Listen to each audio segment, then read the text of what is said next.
Welcome to Burlap Teachers. Enjoy the video. You begin now. Back up your important files to an external drive or cloud so nothing is lost. Once done, disconnect printers and USB drives to avoid driver confusion, and make sure you have your Wi-Fi password and any app license keys. Open Settings, go to Update and Security, then Recovery.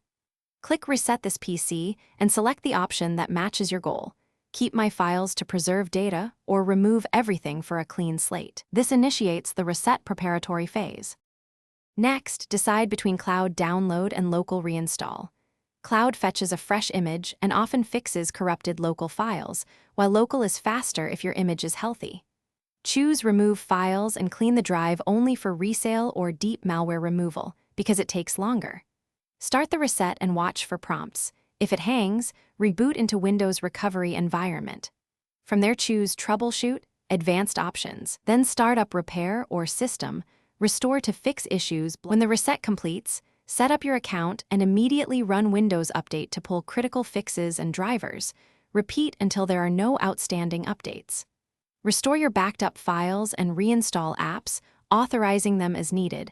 Install antivirus last to avoid conflicts during setup. If the reset fails or reboots into an error, the key fix is to open an elevated command prompt and run dism/online/cleanupimage/restore health, followed by sfc/scano. Then retry Reset this PC to resolve system corruption. Thanks for watching. Consider subscribing if this video helped you.